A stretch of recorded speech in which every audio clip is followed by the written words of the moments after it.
Hello बच्चों, कैसे हैं आप लोग। मैं उम्मीद करता हूँ कि आप लोग बहुत अच्छे होंगे।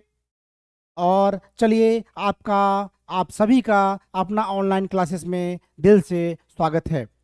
बच्चों, कल हम लोगों ने प्रकाश का परावर्तन के चैप्टर से बहुत सारी बातें सीखी। बहुत सारी बातों पर हम लोगों ने विचार किया। हम लोगों ने विस्तृत रूप से चर्चा की। आज उसी चर्चा को हम आगे बढ़ाने आए हैं। उसी चैप्टर को आगे बढ़ाने आए हैं। आगे की जो भी और भी जो उसमें जो सिलेबस में जो चीज़ें होंगी उनको हम लोग पढ़ेंगे। तो बच्चों, बिना किए कोई देरी किए हुए चलिए हम लोग शुरुआत करते हैं और स्टार्ट करते हैं चैप्टर। बच्चों, प्रतिबिंब, इमेज। हम लोग कहीं भी जाते हैं या कोई भी काम करते हैं तो मन में एक आता है कि इमेज। क्या होता है कि कोई भी वस्तु होती है, उस पर यदि लाइट दिया जाएगा जो अपारदर्शी होगी तो उसका एक इमेज बनता है, प्रतिबिंब बनता है। तो प्रतिबिंब कैसे बनता है इसके बारे में चर्चा करेंगे। क्यों बनता है इसके बारे में चर्चा करेंगे। कहाँ बनता है इसके बारे में भी चर्चा करेंगे। प्रतिबिंब कितने तरह के होते हैं इनके बारे में भी चर्चा करेंगे। तो बच्चों, प्रतिबिंब क्या होता है कि किसी बिंदु वस्तु से आ रही प्रकाश की किरणें परावर्तन या अपवर्तन के बाद यदि कोई सतह से किसी भी स्रोत से प्रकाश आ रही है और किसी सतह पर पड़ेगी तो उनका परावर्तन होगा। बच्चों, किसी दिशा से यदि प्रकाश आ रही है और सतह पर पड़ेगी तो क्या होगा, उन प्रकाश का परावर्तन होगा। तो क्या होगा कि कहीं से प्रकाश आ रही है, यानी किसी बिंदु वस्तु से प्रकाश की किरणें परावर्तन या अपवर्तन के बाद जिस बिंदु पर मिलती है। कुछ टाइपिंग में मिस्टेक है बच्चों, कोशिश कर रहे हैं कि अब गलती ना हो। मिलती है या उस बिंदु से मिलती हुई, क्या होगा बच्चों, मिलती हुई। फिर से, किसी बिंदु वस्तु से आ रही प्रकाश की किरणें परावर्तन या अपवर्तन के बाद जिस बिंदु पर मिलती है या उस बिंदु से मिलती हुई प्रतीत होती है तो उस बिंदु को, उस बिंदु वस्तु का प्रतिबिंब कहते हैं। मान लीजिए बच्चों, कहीं से प्रकाश आ रही है और किसी बिंदु पर क्या होता है कि जिस बिंदु पर क्या होगा वो मिलती है। और कभी कभी क्या होता है कि मिलती नहीं, सिर्फ प्रतीत होती है, हमें लगता है। जिस तरह प्रतिबिंब में हम लोग पढ़ेंगे कि वहां वास्तविक प्रतिबिंब बन जाता है, वहां रियल इमेज बनता है, फिर कहीं कहीं काल्पनिक इमेज बनता है। तो वही क्या होगा कि किसी बिंदु से आ रही प्रकाश की किरणें परावर्तन या अपवर्तन के बाद जिस बिंदु पर मिलती है, या तो डायरेक्ट मिलेगी या हमें लगेगा कि मिलती हुई प्रतीत होती है, उस बिंदु को क्या बोलेंगे, उस बिंदु वस्तु का प्रतिबिंब। अब चलिए, प्रतिबिंब कितने प्रकार के होते हैं। तो बच्चे, प्रतिबिंब दो प्रकार के होते हैं। प्रतिबिंब कितने प्रकार के होते हैं, तो प्रतिबिंब दो प्रकार के होते हैं। पहला क्या होता है, पहला होता है वास्तविक प्रतिबिंब और दूसरा क्या होता है, काल्पनिक प्रतिबिंब, जिसको हम लोग आभासी प्रतिबिंब भी कहते हैं। काल्पनिक प्रतिबिंब को ही बच्चों आभासी प्रतिबिंब भी बोला जाता है। तो प्रतिबिंब कितने प्रकार के होते हैं, दो प्रकार के। पहला हो गया वास्तविक प्रतिबिंब और दूसरा क्या होगा, काल्पनिक प्रतिबिंब। यह एक नंबर के क्वेश्चन में पूछा जाता है, ऑब्जेक्टिव में पूछा जाता है कि प्रतिबिंब कितने प्रकार के होते हैं। तो कितने प्रकार के, दो प्रकार के होते हैं। पहला क्या होगा, वास्तविक प्रतिबिंब। वास्तविक का मतलब रियल इमेज होगा, जो होगा वही दिखाई देगा, वह सटीक होगा। जब किसी बिंदु वस्तु से आ रही प्रकाश की किरणें, फिर क्या होगा, अब यहां पे देखिए हम लोग दो चीज पढ़े थे कि प्रतिबिंब में दोनों आ जाएगा, या तो काल्पनिक या तो वास्तविक। तो वास्तविक में क्या होगा, मिलती है और वास्तविक में मिलती हुई प्रतीत होती है। समझे बच्चों, वास्तविक में क्या होगा कि बिंदु पर क्या होगा, मिलती है, और काल्पनिक में मिलती हुई प्रतीत होती है। यहीं पर दोनों प्रतिबिंब का डिफिनेशन छुपा है बच्चों, परिभाषा छुपा है। तो बच्चे, जब किसी बिंदु वस्तु से आ रही प्रकाश की किरणें परावर्तन या अपवर्तन के बाद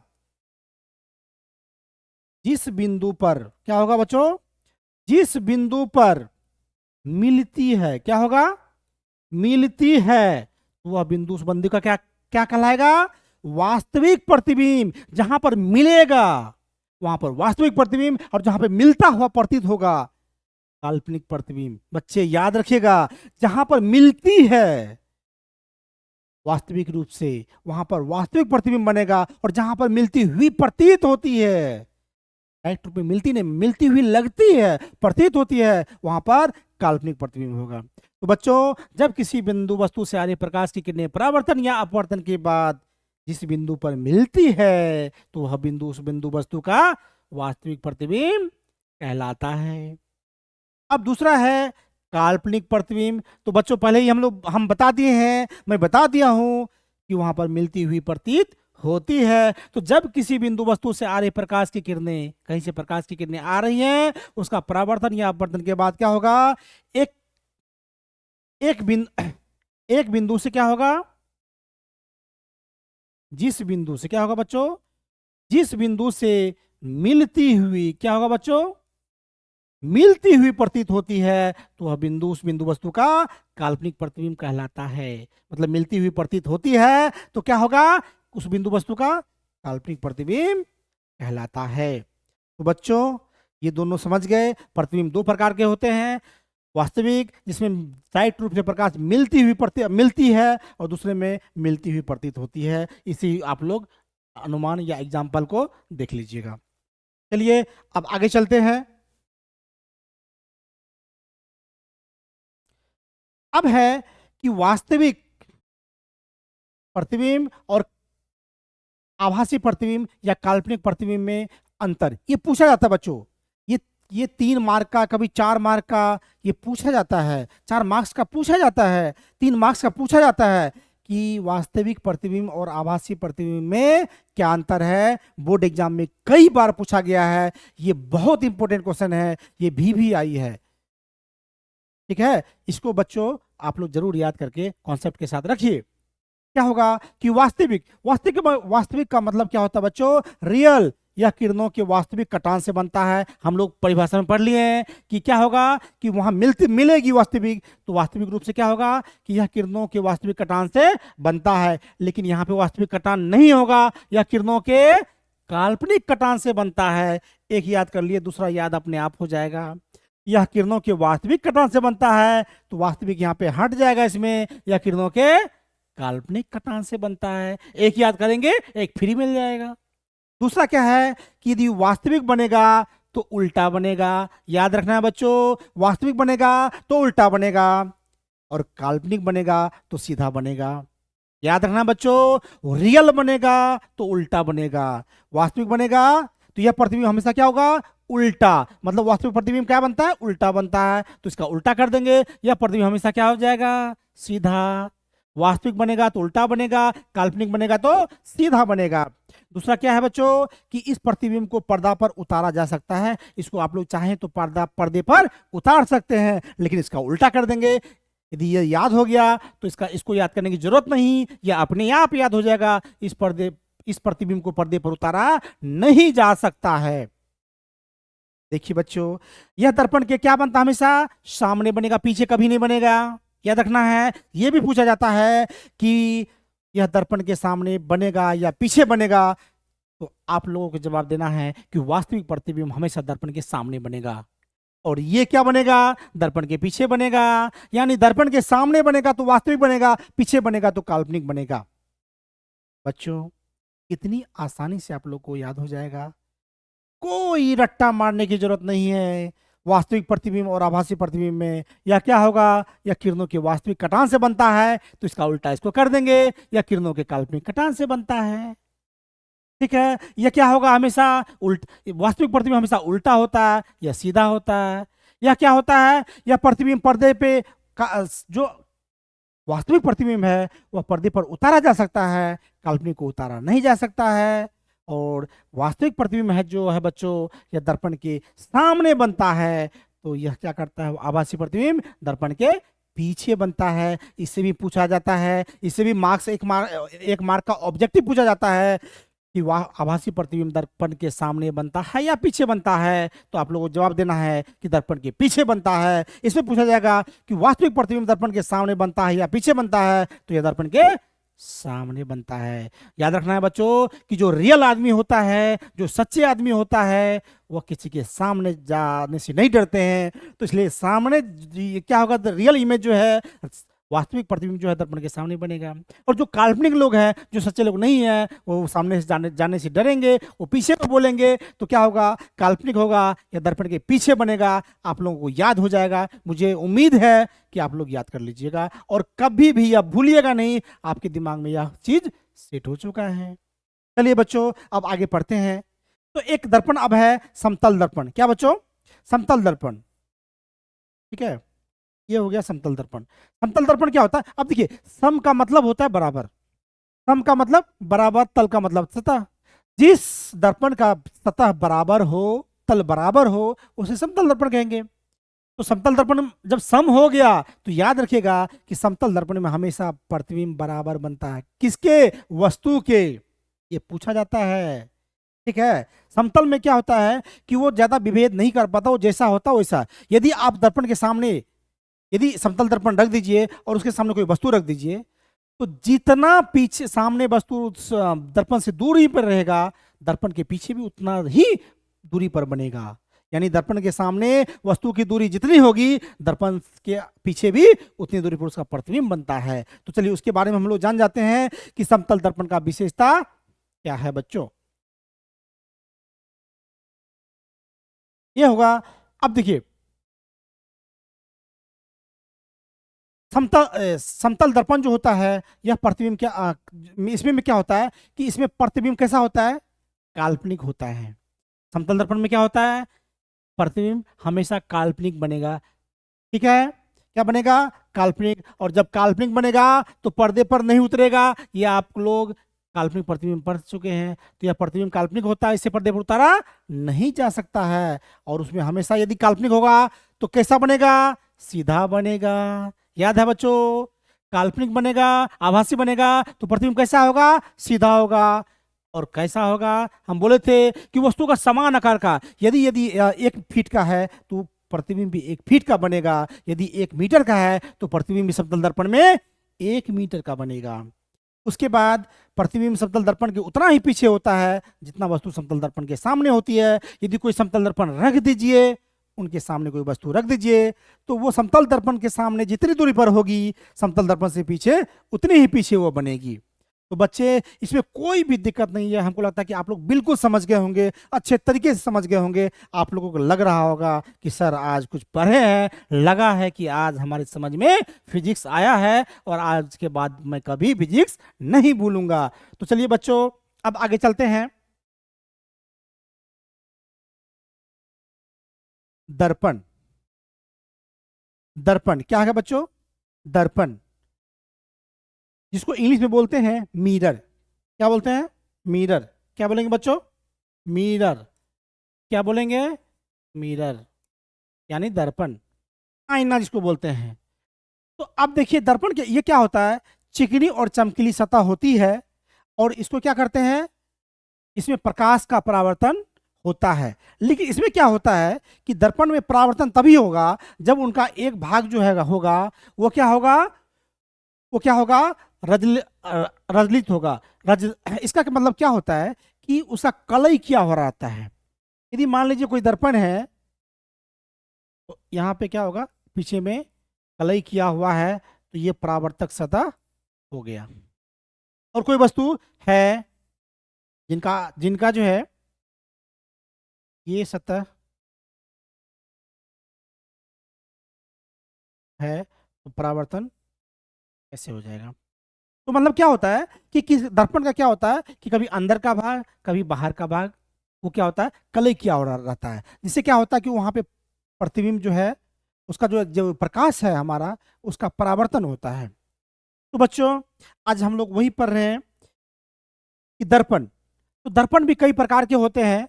उनके बारे में हम लोग पहले जानेंगे और फिर उनके बारे में अलग से विस्तार से पढ़ेंगे।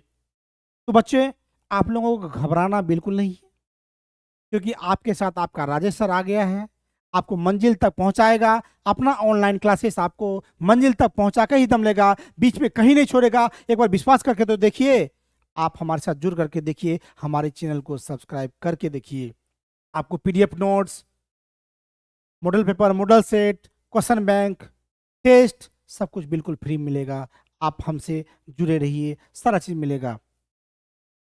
बच्चों, एक और जानकारी के लिए बता दूं कि आप लोग हमसे जुड़े रहने के लिए हमारे नंबर पर कॉल कर सकते हैं। कोई भी प्रॉब्लम हो तो पूछ सकते हैं पढ़ाई से रिलेटेड। नंबर है 9661112389 नंबर फिर से रिपीट कर देता हूँ, 9661112389। कोई भी दिक्कत हो तो आप हमसे जुड़ सकते हैं इस नंबर पर।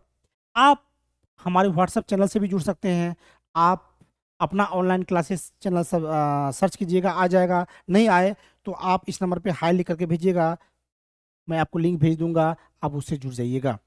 क्योंकि हम जो क्लास लेंगे इस पर लिंक भेजा जाएगा और साथ ही जो पढ़ाऊंगा इस पर पीडीएफ भी भेजा जाएगा और भी सारी जानकारी इस पर दी जाएगी। आप हमसे जुड़े रहिएगा और कोई डाउट हो तो इस नंबर पर डायरेक्ट कॉल करके आप पूछ सकते हैं। ठीक है, तो चलिए हम लोग फिर आगे बढ़ते हैं। तो दर्पण हम लोग आज क्या पढ़ेंगे अभी? दर्पण। तो दर्पण क्या होगा कि दर्पण किसे कहते हैं कि वह चिकनी और चमकीली सतह जो नियमित रूप से अर्थात निश्चित नियमानुसार प्रकाश को परावर्तित करती है, साथ ही जिसकी एक सतह रजलित अवश्य हो, दर्पण कहलाता है। यदि यदि एक सतह रजलित नहीं हो तो क्या होगा? वह दर्पण नहीं होगा, क्योंकि परावर्तन ही नहीं होगा। यदि आप आईना देखते हैं, एक सिंपल सा उदाहरण लीजिए, आप आईना देखते हैं, आईना को आप लोग निकालिएगा, उसमें से जो कवर लगा होता है उसके पीछे में देखिएगा कि कलई किया हुआ है।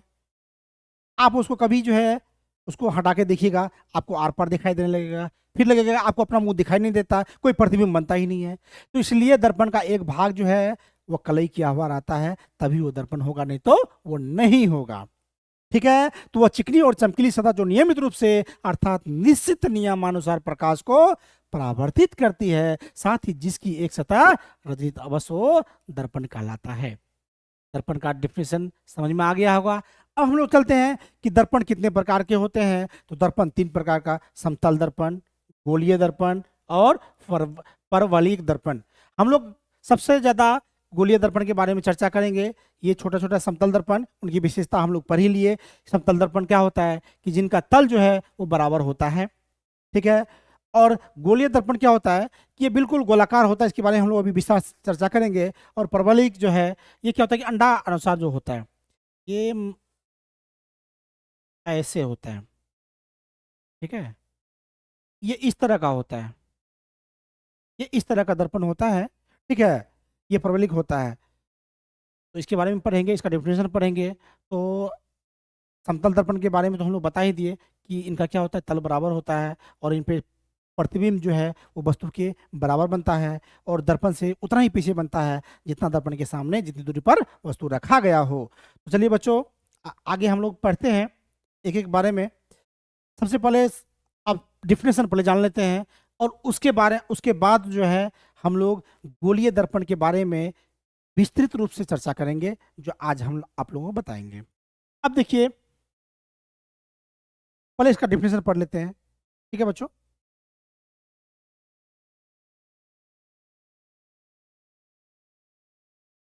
गोलीय दर्पण में हो गया, गोलीय दर्पण में दो दर्पण आते हैं। सबसे पहले हम लोग इसके बारे में जानते हैं। गोलीय दर्पण में दो दर्पण आते हैं, एक होता है अवतल, दूसरा होता है उत्तल।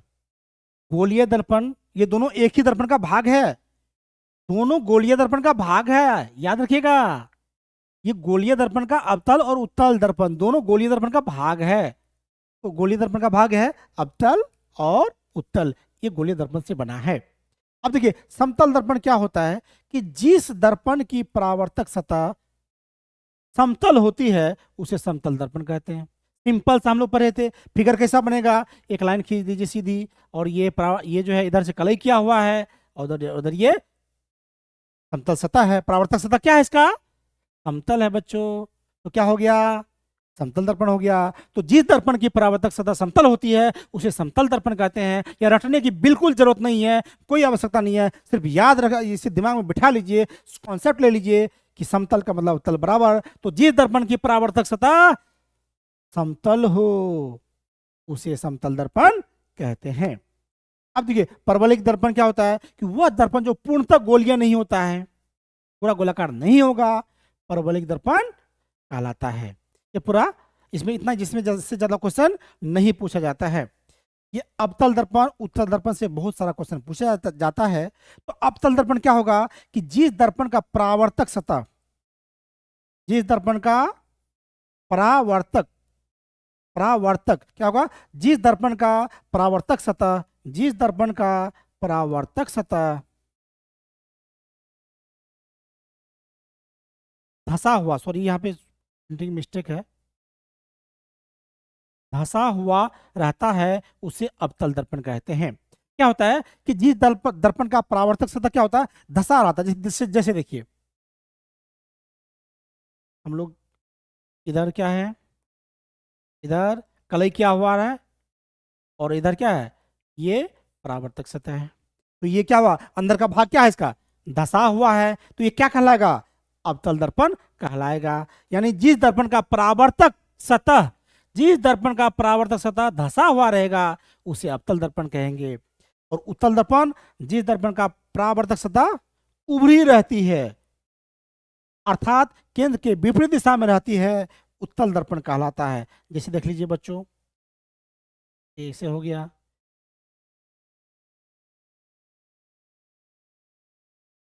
इधर ये क्या हो गया, ये जो हो गया ये उभरा हुआ भाग है, ये क्या हो गया, ये अब सॉरी उत्तल दर्पण हो गया। तो क्या हो गया कि जिस दर्पण की परावर्तक सतह उभरी रहती है, यानी अर्थात उठा हुआ रहता है, केंद्र के विपरीत दिशा में रहती है, उत्तल दर्पण कहलाता है। इसे अपसारी दर्पण भी कहते हैं। क्या कहते हैं इसे, अपसारी दर्पण। ये भी पूछा जाता है कि किस दर्पण को अपसारी दर्पण कहते हैं, तो उत्तल दर्पण को अपसारी और अवतल दर्पण को अभिसारी, याद रखिएगा। ठीक है बच्चों, क्या करते हैं, अवतल दर्पण को अभिसारी दर्पण भी कहते हैं और उत्तल दर्पण को अपसारी। अप मतलब ऊपर, जो ऊपर की तरफ उठा रहेगा उसको अपसारी, जो धसा रहेगा उसको अभिसारी। याद रखिए, हो गया, एक याद हो गया, दूसरा दूसरा कंफ्यूज नहीं कीजिएगा। जो ऊपर की तरफ उठा हुआ है अर्थात उत्तल है वो अपसारी हो गया। अप मतलब ऊपर, उठा हुआ है अपसारी है, धसा हुआ है तो अभिसारी है। याद रखिएगा, उठा हुआ है यानी उत्तल है, धसा हुआ है यानी अभिसारी है।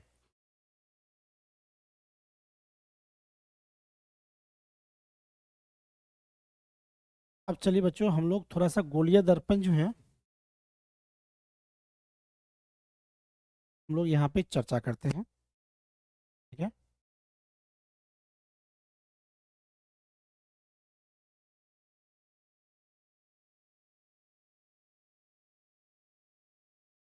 अब देखिए क्या होगा कि यहाँ हम लोग गोलीय दर्पण है, एक क्या है, गोलीय दर्पण है। अब देखिए इसमें क्या है कि यहाँ बीच में जो है केंद्र होगा। अब देखिए ये गोलीय दर्पण है। अब क्या होगा कि इनका बाहरी भाग हम क्या करते हैं बच्चों, बाहरी भाग जो है वो यहाँ पे कलई कर देते हैं। और इसका क्या होगा, अंदर वाला भाग जो है बच्चे हम कलई कर देते हैं। क्या करेंगे, कलई कर देंगे। तो यहाँ क्या होगा, इनका बाहर में यहाँ क्या हो जाएगा, ध्रुव हो जाएगा। इसको क्या बोलेंगे, ध्रुव।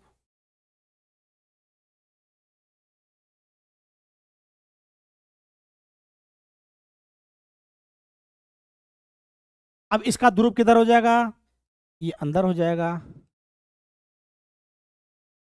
ये क्या होगा, सी, यानी क्या होगा ये बच्चों, ये वक्रता केंद्र हो जाएगा। और यहां से जो हम लोग मिलाएंगे इसको, ये क्या हो जाएगा, वक्रता त्रिज्या। क्या होगा बच्चों, वक्रता त्रिज्या। क्या होगा बच्चों, ये वक्रता त्रिज्या। अब देखिए ये क्या है, ये कलई किया हुआ भाग है। इसमें ये अंदर में ये क्या है, ये कलई है।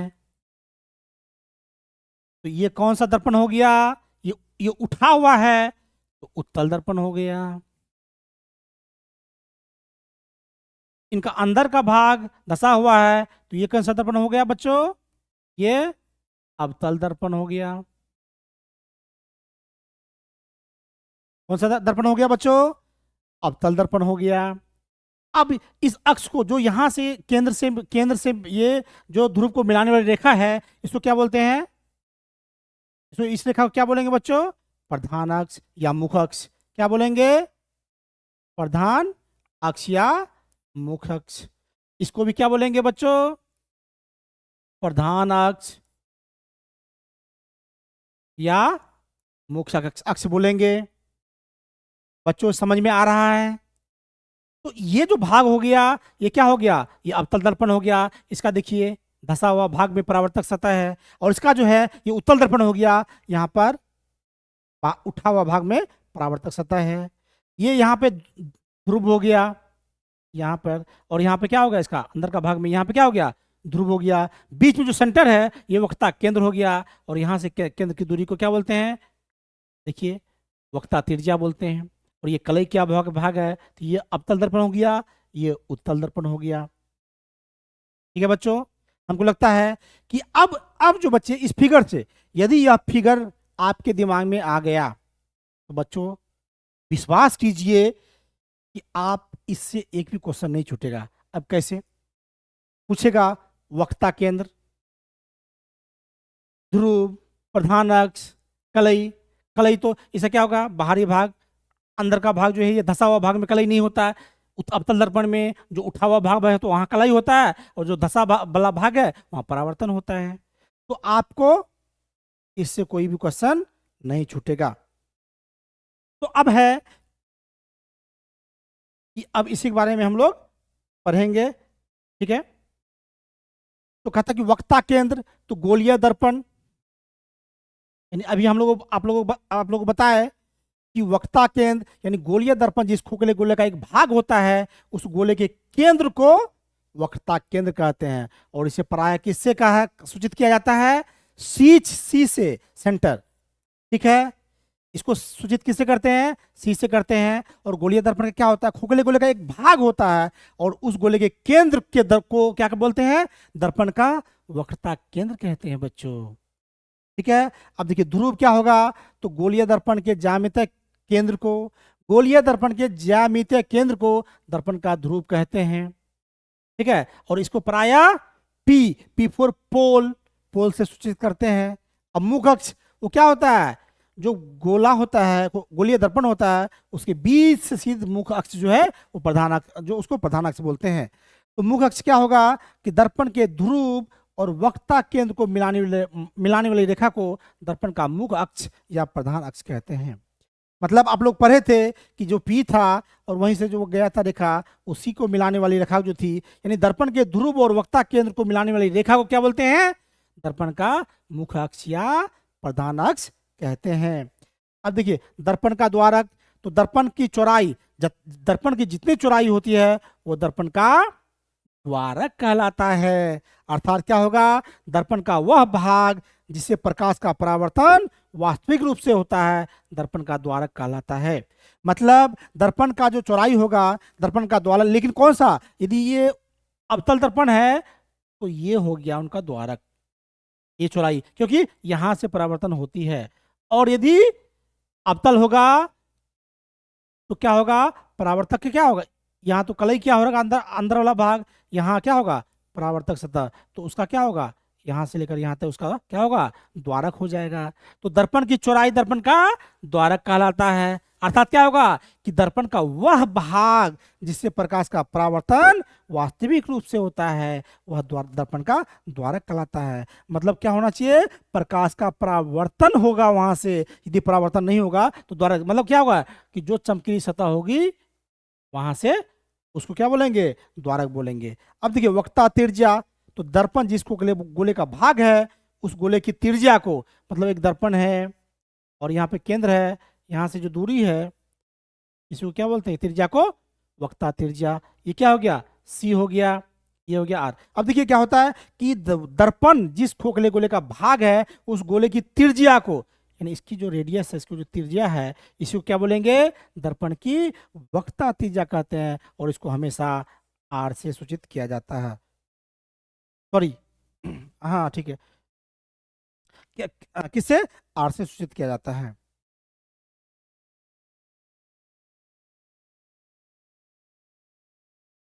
अब है फोकस दूरी। क्या है बच्चे? फोकस दूरी। तो अब क्या होता है कि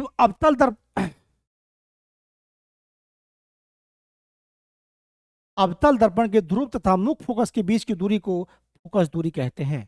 इसे भी फोकसांतर भी कहा जाता है। इसे प्रायः एफ से सूचित किया जाता है। अब अवतल दर्पण में यदि हम बात करें तो फोकस दूरी क्या होगा कि अवतल दर्पण के ध्रुव जो पी होगा और वहां से जो मुख्य फोकस होगा उसके बीच की दूरी को क्या बोलेंगे? फोकस दूरी। यानी मान लीजिए एक अवतल दर्पण है, अवतल दर्पण बना लेते हैं। अवतल दर्पण मान लीजिए ये कलई किया हुआ है और यहाँ पर क्या है? ये है। तो अब क्या है कि फोकस दूरी, तो यहाँ क्या होगा दर्पण? यहाँ सी होगा, यहाँ पर एफ, यहाँ पी। तो अब क्या हो गया कि अवतल दर्पण के ध्रुव, ध्रुव ये हो गया तथा फोकस के बीच की दूरी को, यानी इन दोनों के बीच की दूरी क्या बोलेंगे? फोकस दूरी कहेंगे। समझ में आया बच्चों? यानी क्या होगा? दर्पण के ध्रुव और फोकस के बीच की दूरी को क्या करेंगे? फोकस दूरी कहते हैं। और इसे फोकसांतर भी कहा जाता है। यदि फोकसांतर भी के तो डरना नहीं है, घबराना नहीं है। और इसे प्रायः एफ से सूचित किया जाता है। किससे? एफ से। किससे? एफ से। किससे? एफ से।